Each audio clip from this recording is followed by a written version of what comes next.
Obrigado, Senhor, porque o Senhor é bom. Porque um dia nos mostrou Jesus Cristo e abriste os nossos olhos espirituais e nós fomos tomados por uma convicção irreversível, não temos mais como ser diferentes. Sabemos que esse poder bateu no coração, na mente, na alma de tanta gente ao longo da história, tanta gente que nunca mais foi o mesmo, e por não ser mais o mesmo, não pode parar de falar, não pode deixar de falar das suas convicções a respeito das coisas espirituais de Jesus e da palavra. Que haja uma consciência hoje à noite de que precisamos ser assim, que haja um mover do Senhor para que sejamos assim. Pedimos em nome de Jesus. Amém. Pode sentar, meus irmãos. De vez em quando eu tenho que dizer uma coisinha sobre Paulo, e uma pessoa ou outra fica até meio chocada com uma verdade óbvia. Não existe pessoa mais influente no Evangelho do que Paulo. Não existe pessoa que ocupe tanto espaço como Paulo, por muitas razões. Ele é o que mais escreveu no Novo Testamento em números de livros. Ele é aquele que tem a experiência mais chocante de conversão que se ouviu falar daquele tempo até hoje. O próprio Jesus, pessoalmente, numa estrada, o barra com uma luz tão forte ou mais forte do que o sol, ele cai por terra, nunca mais é o mesmo. Ninguém teve um projeto missionário tão ousado de fazer 3 viagens missionárias ao redor do mundo, enquanto ainda tinha tempo de vida. Ninguém foi arrebatado ao terceiro céu para saber de coisas indizíveis aos homens. Ninguém sabe mais de igreja do que o apóstolo Paulo.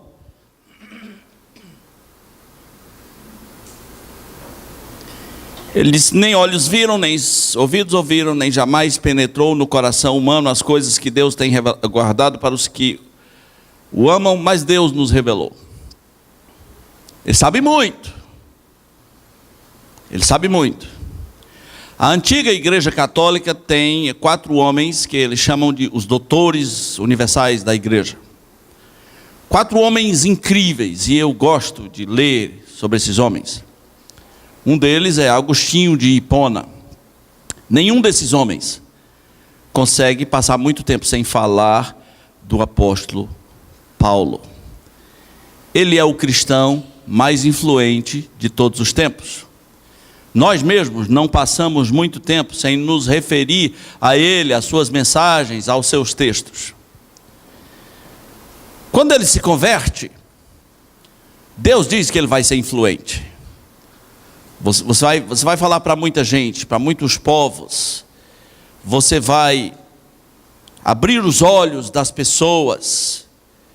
Você vai tirar pessoas dos poderes de Satanás para a luz. Esse é Paulo. Existem muitas pessoas estúpidas nesse mundo. Uma vez eu falando em algum lugar, e alguém disse: quer dizer então que ele tem que ser adorado? Mas meu Deus do céu, é naquela hora que o pastor fica pensando assim: será que eu jogo meu sapato nessa pessoa, né? Tem hora que as pessoas são estúpidas. Não, nós estamos apenas falando um fato. É assim, ninguém pode mudar. Ele é o cristão mais influente que já existiu. Se você acha que não é, então me arranja outro. Traz outro para a gente fazer comparações. Eu já dou 50% de vantagens, né? Me lembrei do tempo que a gente jogava sinuca. O cara falava: te dou uma bola de vantagem.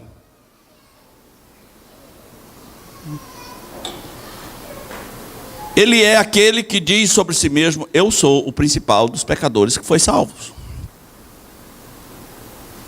para que em mim o principal, Cristo evidenciasse sua graça. Ele é uma figura da graça, é uma evidência da graça. Pois bem, esse homem viajou o mundo, pregou, fez uns alvoroços. Quando ele chega em Éfeso, com sua equipe, a frase foi: aqueles que abalaram o mundo, transtornaram o mundo, chegaram também aqui, sem carro de som, sem trio elétrico, sem horário na televisão, sem internet. Uns caras que chegaram aí, e o que se diz sobre eles é: eles abalaram, eles assustaram, eles transtornaram o mundo. O que nós estamos vendo aqui é apenas uma dessas cenas de influência. Ele prega muito para pobres, mas ele tem uma especialidade de pregar para, como ele mesmo diz, os de nobre nascimento. Ele chega a dizer: eu fui chamado para pregar aos de nobre nascimento. Ele está preso aqui, está diante de um rei, e a pregação do evangelho é tão clara como água cristalina, é natural. Não importa se está preso, não importa se está solto, ele prega o evangelho. Há 4 momentos que eu vou destacar dessa influência do apóstolo Paulo. Mas antes eu queria perguntar se você entende essa frase que Jesus falou para ele. Paulo, eu sou Jesus e é duro para você recalcitrar contra o aguilhão. Não é fácil entender essa frase? Não está claro para você? Você já recalcitrou? E contra o aguilhão? Que história é essa? Jesus desce do céu e falou: ei, tu está recalcitrando contra o aguilhão? É duro, hein? Faz isso não. O que é isso? Eu só posso dizer no final dessa mensagem. Então vamos ver 4 momentos da influência do apóstolo Paulo. O primeiro deles que eu quero destacar é esse: perante o rei Agripa, contando a sua visão. É um rei, e daí? Ele vai ter que ouvir, ele precisa entender que as pessoas estão nesse mundo, sejam reis, seja empregada doméstica, seja deputado, governador, empresário, faxineiro, lixeiro, seja quem for, as pessoas precisam ouvir aquilo que Paulo anunciou. Ele disse: eu anunciei a todo mundo, aos grandes e aos pequenos, que eles se arrependessem. Eu dei testemunho que eles deviam se arrepender. No versículo 20 ele diz: mas anunciei primeiramente aos de Damasco, e em Jerusalém, e em toda a região da Judeia, e aos gentios, que se arrependessem e se convertessem a Deus, praticando obras dignas de arrependimento. Todos os seus amigos, todos os seus familiares precisam ouvir disso, que eles precisam se arrepender, precisam conhecer a Jesus. Sejam eles ricos ou pobres, eles precisam se arrepender. Talvez o instrumento entre Deus e eles é você, e você ainda não falou para essas pessoas que eles precisam se arrepender. Nós não temos como visualizar perfeitamente esse cenário: um rei, acusadores, polícia, líderes religiosos e um homem feio falando. Só a voz dele ecoava naquele lugar com toda a convicção e poder. Ele está pregando o evangelho ao homem mais poderoso do lugar. Algumas pessoas podiam estar assustadas. Um deles, um dos homens do poder, fica tão assustado que interrompe. Interrompe a pregação. O nome dele é Festo. E o que esse Festo diz? Ele deve ter pensado assim: caramba, ele vai converter o rei? Vai ser humilhante demais para os seus perseguidores, para aqueles que lhe prenderam. E o Festo grita: tá louco, Paulo? Você está doido? É muita letra, você lê demais. As muitas letras te fazem delirar. Talvez o Festo era uma daquelas pessoas que pensava que se você estudar demais, você fica doido. Fica não, pode estudar, né? Só dê o devido equilíbrio ao lazer, aos relacionamentos com as pessoas, à vida. Se você der o devido equilíbrio, não vai ficar doido de jeito nenhum. Isso aí é desculpa de quem não quer estudar. Eu não quero ficar doido. Não vai ficar doido. Relaxa aí. Isso aí é a maior desculpa para quem não quer estudar. O Festo diz: parou, você está doido. Você está louco. E Paulo diz: eu não estou louco não. Eu digo palavras de bom senso. E o rei sabe. Cara, esse cara é muito ousado. Não é não? O rei aqui, o Trump, o Bolsonaro, quem mais? O Guaidó, o Maduro aqui sabe. Caramba.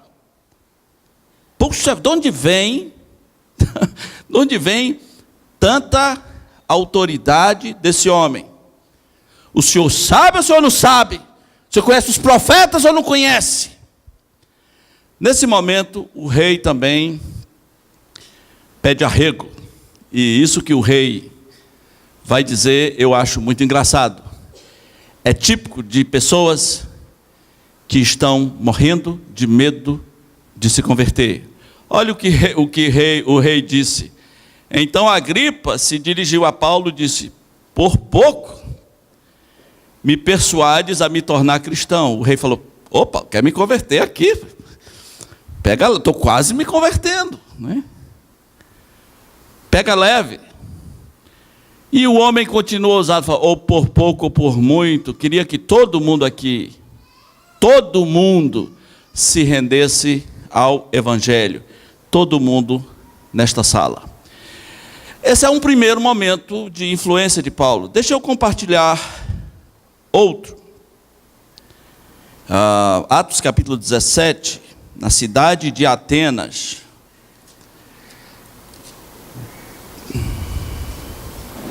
Atos 17. Às vezes menosprezamos Atos 17. Quando Paulo chega em Atenas, é o ápice. Atenas é a capital da filosofia. São os gregos. E havia duas correntes filosóficas mandando no pedaço naquele dia. Os epicureus, você aprende isso até para o Enem, né? E os estoicos. Olha, se eu não fosse cristão e tivesse conhecido os estoicos, eu seria estoico. Os estoicos, o seu lema era: calma, relaxa, deixa a vida como está. Esses eram os estoicos. O imperador Marco Aurélio em Roma virou estoico, achou isso fascinante. Poxa, é isso? Você não pode fazer nada. A empresa, o carro bateu. Relaxa aí. E quanto mais frio você for diante dessa notícia, melhor. É assim a vida. E muita gente estava achando legal ser estoico. Poxa, isso é legal. Aprender a ser frio. Não sei se você já ouviu a expressão: aquele cara é de uma calma estoica. Né? Não sei se você já ouviu essa expressão. E os estoicos se achavam o máximo. Paulo foi para a peleja com eles no lugar mais famoso, no Areópago. É um pau, é uma batalha, o cristianismo contra a filosofia grega. Você não entende isso, não? E quem é que está lá? Paulo. Falando em grego. Uau! Esse cara é influente. E o discurso dele se resume no seguinte: olha, eu entrei aqui na cidade, vi que vocês são religiosos, vi até que vocês têm um altar ao Deus desconhecido. Pois sabe, eu vim falar dele. É ele que vocês não conhecem, eu vim falar dele. Todos nós nos movemos nele, nós não conseguimos fazer nada sem ele. Esse Deus que vocês adoram sem conhecer, foi ele que criou tudo. E devia estar todo mundo de olhos arregalados, porque a história daquele altar, talvez eu possa contar no outro dia, como aquele altar foi construído é muito interessante. Uma pista que Deus deixou ali para que o evangelho fosse pregado. Ele diz, olha, foi ele que criou tudo, e mais, tem um homem, um varão, que ele escolheu, e esse varão vai julgar os vivos e os mortos um dia, inclusive vocês. O nome dele é Jesus. Se arrependam e creiam nele, para vocês participarem da ressurreição. Ponto. Isso é meio que alguém falando para professores de uma faculdade. É a inteligência de Atenas reunidas, e o homem fala o evangelho claramente. No versículo 30 ele diz, ora, não levou Deus em conta os pecados do tempo da ignorância, agora notifica aos homens que todos e em toda parte se arrependam. Portanto, estabeleceu um dia em que há de julgar o mundo com justiça, por meio de um varão que destinou e acreditou diante dos mortos, e acreditou diante de todos, ressuscitando dentre os mortos. Quando ele falou ressuscitando, aí deu treta, porque os gregos não acreditavam em ressurreição. Quando ouviram falar da ressurreição dos mortos, uns escarneceram, outros disseram, a este respeito te ouviremos noutra ocasião. A essa altura, Paulo se retirou do meio deles. Houve, porém, alguns homens que se agregaram a ele e creram. Entre eles estava Dionísio, o Areopagita, uma mulher chamada Dâmaris, e com eles outros mais. Que incrível! Você não queria ser essa pessoa? Na capital da filosofia, no berço da filosofia, sozinho na praça, fazendo filósofos tremerem, como tremeu por dentro o rei Agripa, como tremeu por dentro o Festo. Vamos para um outro momento de influência de Paulo. Atos capítulo 23.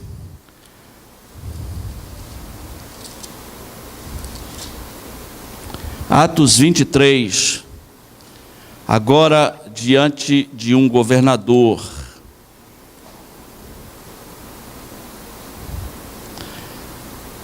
Nós vamos ler a partir do versículo 6, tem uma carta para o governador Félix, uma carta sobre Paulo. Vão enviar Paulo, é assim, manda para o rei, manda para o governador, acaba indo parar, sabe aonde? Em César, Roma. É um homem, simplesmente sendo usado. Então, mandam para esse Félix. No capítulo 24, a partir do versículo 22, diz assim: então Félix, conhecendo mais acuradamente as coisas com respeito ao caminho,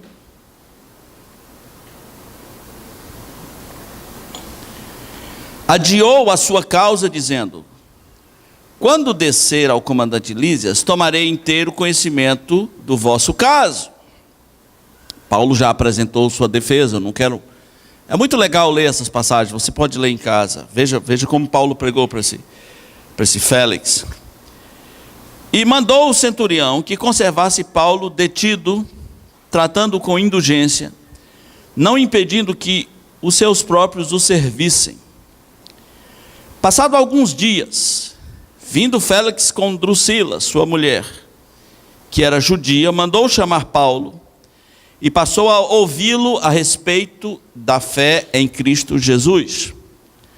Dissertando ele acerca da justiça, do domínio próprio e do juízo vindouro, ficou Félix, como é que Félix ficou? Ficou Félix amedrontado. Não é? Esse cara não vai dormir. A mensagem do Evangelho, às vezes, causa medo. Você sabe que tem gente que nunca vai na igreja porque pensa assim: eu tenho medo de me converter. Eu sei que tem alguma coisa aí que funciona, algum poder, que eu já vi meus amigos serem transformados e eu tenho medo. O Félix também está com medo. Quero passar agora para um quarto momento da influência de Paulo. Paulo foi preso, ele está preso, vai ser mandado para Roma. Através de Paulo, o evangelho chegou em Atenas, agora chega em Roma, Atos capítulo 28. Para ir para Roma, não esqueça, foram de navio, o navio naufragou. Antes que o navio naufragasse, Paulo assume a liderança espiritual do navio. Relaxa, Deus falou comigo, sigam minhas instruções. Vão parar numa ilha. O navio se espatifa todo, o pessoal escapa nas tábuas. Vão parar numa ilha. Pessoas se convertem na ilha, homens ricos, um cara é curado. O próprio Paulo é fisgado por uma serpente, uma víbora venenosa, nada acontece com ele, a ilha toda fica apavorada. Mas vai ter que ir para Roma, vem um navio novo, vamos para Roma. Olha o que diz Atos 28, versículo 16. Uma vez em Roma, foi permitido a Paulo morar por sua própria conta, tendo em sua companhia um soldado que o guardava. 3 dias depois, convocou quem? Os principais judeus, obviamente que moram em Roma, e quando se reuniram, lhes disse: varões e irmãos, nada havendo feito contra o povo, ou contra os costumes paternos, contudo vim preso, desde Jerusalém, entregue nas mãos dos romanos, os quais, havendo me interrogado, quiseram soltar-me sobre preliminar de não haver em mim nenhum crime passível de morte. Diante da oposição dos judeus, senti-me compelido a apelar para César, não tendo eu, porém, nada de acusar a minha nação. Foi por isso que vos chamei, para vos ver e falar. E pela esperança de Israel, que estou preso com esta cadeia. Então eles lhes disseram: nós não recebemos da Judeia nenhuma carta que te dissesse respeito. Também não veio qualquer dos irmãos que nos anunciasse ou dissesse de ti mal algum. Contudo, gostaríamos de te ouvir. Gostaríamos de ouvir o que pensa, porque na verdade é corrente a respeito desta seita, que por toda parte ela é impugnada. O que está acontecendo aqui, gente? De novo, influência. Agora sobre quem? Sobre líderes religiosos que moram no exterior. Líderes judeus. Havendo eles marcado um dia, vieram em grande número ao encontro de Paulo na sua própria residência. Então, desde a manhã até a tarde, lhe fez uma exposição em testemunho do reino de Deus, procurando persuadi-los a respeito de Jesus, tanto pela lei de Moisés, como pelos profetas. Houve alguns que ficaram persuadidos pelo que dizia. Outros, porém, continuaram incrédulos. E aí a história continua, depois você pode ver. Perceba, foi permitido morar numa casa, tem um soldado que o guarda, e nesse período que ele vai ficar preso e provavelmente vai ser morto por Nero, muita coisa aconteceu. A influência de um homem preso com a palavra. No livro de Filipenses, capítulo 1, a Bíblia de capítulo 1, versículo 13, ele chega a dizer assim: as minhas algemas se tornaram conhecidas, minhas algemas em Cristo se tornaram conhecidas de toda a guarda pretoriana. A guarda pretoriana, meus irmãos, era a elite da polícia do império. Era o FBI do FBI, dos marines, da CIA intergaláctica romana, a nata. E todos esses caras que puderam ter contato com Paulo vão ouvir do Evangelho. Por que eu estou dizendo essas coisas? Você deve estar pensando assim: é claro que eu não vou chegar nesse nível. Você deve estar pensando: é claro que eu não vou pregar para reis, governadores, FBI, não sei quem, para papai, e Félix, e os epicureus, e os estoicos, e os líderes da faculdade, os intelectuais. É claro que esse aí não sou eu. Não é não, claro que não é você. Esse é Paulo dentro do seu contexto. Mas qual é o teu contexto?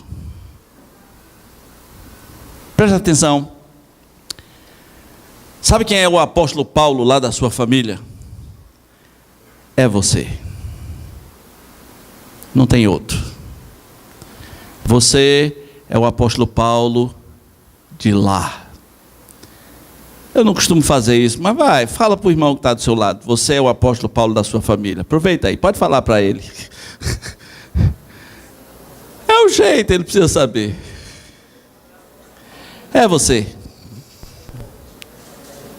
Apóstola Paula. É você. Sabe quem é o apóstolo Paulo do seu ambiente de trabalho? Adivinha. Adivinha. O apóstolo Paulo do seu ambiente de trabalho é você. Tudo bem, não vai ser o rei Agripa, nem a guarda pretoriana, nem em Roma, nem em Atenas. Pode ser no Taquari mesmo. Pode ser lá no escritório que você trabalha, na turma do futebol que você frequenta. Você percebe o quanto Paulo é natural? Se está preso, não interessa. Paulo, pega leve, cuidado, são os estoicos que vão te ouvir. É o governador. Você percebe o quanto ele é natural? Essas coisas fluem. Um dia desse eu fui chamado para pregar numa igreja. Gostei muito de pregar naquela igreja. Mas antes alguém falou assim: olha, o senhor vai pregar para a deputada fulano de tal. Eu falei: caramba, eu não acredito que eu estou ouvindo isso. Eu disse: irmão, a alma dela não vale igual a de todo mundo lá? Vale ou não vale? A alma dela tem o valor de qualquer pessoa, não me interessa. Claro que eu me interesso pelas pessoas humanas, sejam ricos ou pobres, estudados ou semi-analfabetos. Mas a alma das pessoas tem o mesmo valor. Nós não tratamos com diferença. A todos, como disse Paulo, os pequenos e os grandes precisam se arrepender. Agora, você pensa assim: se eu sou o apóstolo Paulo da minha família, por que não flui lá em casa? Por que eu não sou um testemunho vivo? Se eu sou o apóstolo Paulo, a pessoa de Deus, o missionário para os meus amigos, por que não flui? E aí nós temos que fazer duas perguntas. Primeiro, como diz Pedro, você já teve a experiência de que o Senhor é bom? Você já nasceu de novo? E a segunda pergunta, talvez isso fosse um diferencial de Paulo, quanto de convicção do Evangelho está dentro de você? Porque muitas pessoas conheceram o Senhor, mas lhes falta convicção. Lhes falta convicção. Uma vez eu recebi um desafio de viajar para uma cidade, eu tinha 18 anos, eu fui viajar para uma cidade, alguém me deu uma missão. Olha, você vai ser o representante do jornal, o Diário do Nordeste, um jornal enorme, lá do Nordeste, um jornal de Fortaleza, do Grupo Verdes Mares, do Tarso. Eu falei, então eu sou eu? Tem uma cidade que tem um problema lá com as assinaturas. Sua missão vai ser visitar cada pessoa e renovar as assinaturas. Naquele tempo havia assinaturas de jornal. O que eu sabia de jornal? Nada. O que eu sabia de vendas? Nada. Então me deram uma tabela com os preços. Falei, misericórdia, esse preço é um horror. A inflação era 80% ao mês, os preços detonavam. Então, eu cheguei na casa das pessoas, e eram pessoas importantes da cidade, e eu apresentava, estou aqui, eu sou o cara do Diário do Nordeste. E a pessoa falava, vamos ao que interessa, eu quero renovar por um ano, quanto está custando? Quando eu falava o preço, antes eu dizia assim, olha, está caro. Eu dizia para o cara, está muito caro. E fiquei com essa história, e quase não fiz assinaturas. Então fui visitar uma pessoa que tinha uma loja. E conversei, expliquei, está aqui Diário do Nordeste e tal. E a pessoa perguntou, e o preço? Eu falei, está horroroso. Alguém teve misericórdia de mim, me chamou à parte e disse, meu filho, não faça isso não. Você vai acabar com a sua vida. Você tem que dizer que o preço está bom. Ela me transformou num monstro. Um monstro que eu tento conter todos os dias, acredite. Fui entender como é que isso funcionava, né? Eu não tinha convicção de vendedor, achava legal estar ali. Mas muitas pessoas creem no Evangelho, eles até gostariam de compartilhar o Evangelho, mas eles não têm convicção. Não há convicção nas pessoas. E eles são tão sem convicção, que eles acreditam que se eles falarem, ninguém vai ser convencido, porque eles mesmos não estão muito convencidos. Você tem convicção do Evangelho? Quando você tiver convicção do Evangelho, você entende que pode ser usado por Deus naturalmente e em qualquer circunstância. Deus vai usar você. Deus pode usar você. Mas está faltando uma coisa aqui hoje. E o tal do negócio de recalcitrar contra o aguilhão. O que é isso? Pelo amor de Deus, alguém me ajude. Essa é uma linguagem que tem a ver com boi. Você sabe que a agricultura no passado, o boi era muito importante. Salomão chega a dizer que onde não há bois, o celeiro é seco, não é? Tecnologia, era boi. E às vezes tinha que pegar um novilho e colocar uma canga no seu pescoço para ele puxar o arado, para ele servir à agricultura. E como é natural, o boi não gostava. Imagina aquilo no seu pescoço, né? Em forma de triângulo, para conduzir você. Só que o boi não é como a gente tem mãos que podiam tirar aquilo, o boi não tem. E aí ele surtava, e surtava tanto, por terem colocado aquela canga no seu pescoço, aquele jugo no seu pescoço, ele surtava tanto que ele começava a dar coices para trás. Como se ele quisesse acertar a canga, o jugo, ou alguém. Quem me fez isso? Pensa o boi. E o que o agricultor fazia? Ele tinha um aguilhão, um ferro com uma ponta. Se o boi dava coices, o agricultor, ferro no calcanhar do boi. Com o tempo, o que acontecia? O boi entendia da pior maneira possível que era melhor se submeter do que estar dando coices num aguilhão, do que estar entrando numa teimosia contra aquela situação. Todas as pessoas que já entenderam o Evangelho e estão procurando um motivo para não serem do Evangelho, são como aquele boi dando coices para trás. Mas se Deus tocou você, para de dar coice. Para de recalcitrar contra o aguilhão.